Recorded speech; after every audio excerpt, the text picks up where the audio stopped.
Are you invited to events? Like, are you treated like no? That's why when you say who's my biggest ally in the White House, it's literally Donald Trump. Donald Trump is my biggest ally in the White House. I don't get invited to events. I wasn't invited to that shit show known as Bindergate. What an embarrassment for President Trump that was. I'm glad I wasn't invited to that, but no, I don't get invited. There was nothing in there. Yeah.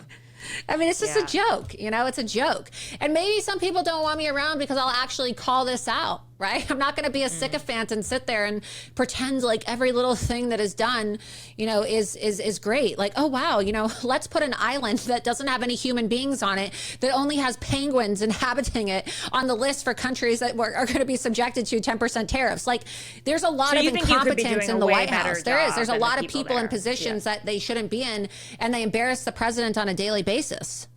Who would you fire if you could? Like, who would you tell him to fire next if you could? I don't know. It's probably not appropriate to say that on air. I mean, you just suggested that someone who was involved in the tariff operation. Well, I mean, look, it is kind of stupid, don't you think? I mean, you and I'd say, are probably on opposite ends of the political spectrum. Don't people think it's kind of stupid that somebody working for President Trump told him to enact 10% tariffs on a bunch of penguins? I mean, I don't think that it makes you anti-Trump for admitting this or saying it.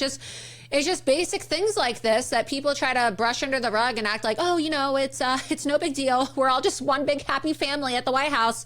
Everybody gets along. It's just not true. They don't get along. The advisors don't get along with each other. The heads of agencies don't get along with each other. Well, I mean, look, there's all these stories that you hear about people having fights, and then they ask about it during the press briefings, and people say, oh, that's fake news. I mean, I don't think it's fake news, personally. I don't. It's unrealistic to think that everybody in the administration is going to get along on everything 24/7. So, I don't know, maybe they don't want people around, or there's people in the White House who don't want people around who are actually going to call things like this out. I really honestly have no idea who it is that blocks me, because as I said before, people are so nice to my face and they'll say things like, oh, you know, we think you're great, you're wonderful, you're this, you're that. But then somehow all my private meetings get leaked to the media. It's interesting, right? Do you think he feels good about his staff? I hope so. I mean, they're his staff at the end of the day. Hopefully we don't see a repeat of the first administration. I hope he feels good about his staff. Yeah. I mean, you said there was a lot of infighting going on. Like, that's not a good sign. Well, I mean, it all comes down to vetting at the end of the day.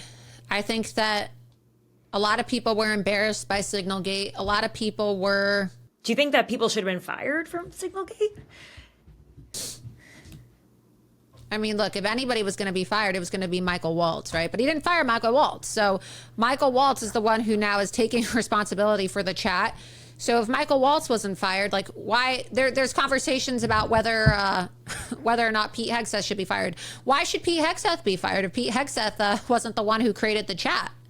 Well, he did send off all those, you know, he did send out all of those messages. A lot of people posted messages in the chat. That's my point about it. But he sent out for the Trump administration. He sent out like clearly like classified information. That's the problem. But the problem was created if the government said that Signal was an approved form of communication, which is kind of crazy. I mean, I didn't but know not that for Signal was an classified approved information. not for classified information. Form of sharing information. What's crazy to me is how there's calls to fire other people aside from the people who actually were involved in the creation of the chat.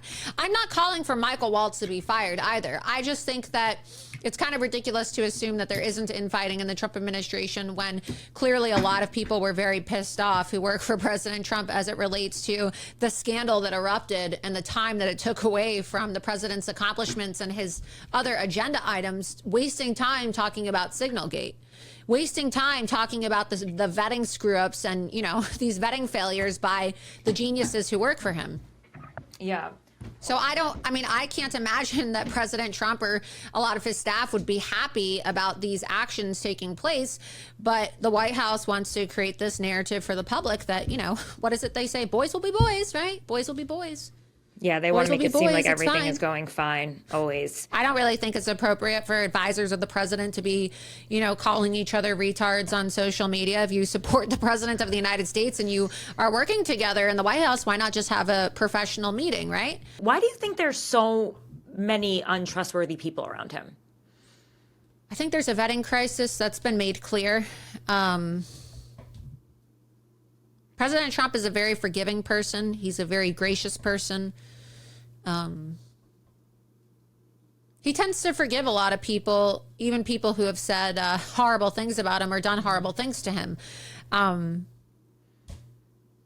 He's a lot more gracious and forgiving than I'll ever be, that's for sure. But he's a very gracious person, and a lot of people portray him in a negative light, and they try to make him out to be some kind of villain or out to be some horrible, mean person. But the president is actually one of the kindest, most generous, and most forgiving people I've ever met in my life, and he probably shouldn't be.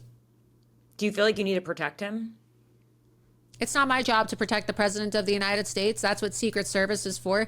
Clearly, Secret Service doesn't do a very good job doing that, as we learned on, the day of the Butler assassination attempt. But I think that he does need to have people in his corner who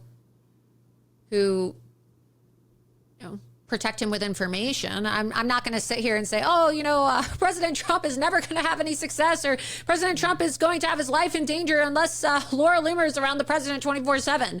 I mean, I don't have delusions of grandeur, but I certainly do believe that a lot of the information that I have given him has protected him, and it has prevented disasters from happening, and it has helped his legal team, and it has helped protect President Trump. I don't want to speak for President Trump. There's a lot of people who work for the president, or, who know the president, who love speaking for him and putting words in his mouth. It's not my place to speak for the president of the United States, or to tell people, why he may do something, or what he's thinking, or why he does what he does. I don't know.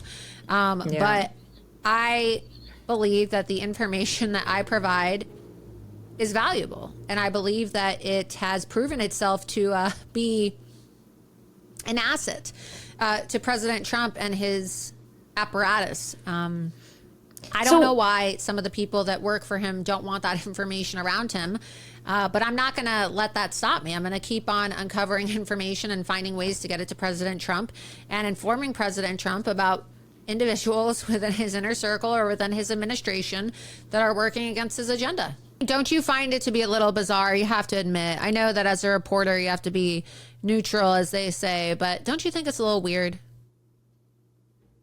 That what? What's weird? The elephant in the room here. It's kind of weird, isn't it? How the president of the United States invites me to events and invites me to the White House, and yet his staff are so adverse. Yeah, that's why I'm just like, who is it? Who's the person presence. who's the person who's vetting you? That's the question. You should go find out. You should go investigate. It could be an exclusive. Tara Palmeri investigates. You can go find out. That's my question to all these reporters. Go find out. Go ask. Nobody's ever asked them in the White House press briefing, why has Laura Loomer's White House press pass not been approved yet? Yeah. Laura Loomer sent text messages to Caroline Leavitt and Stephen Chung's cell phone numbers asking for her press credentials to be approved. Why have those press credentials not been approved? Yeah.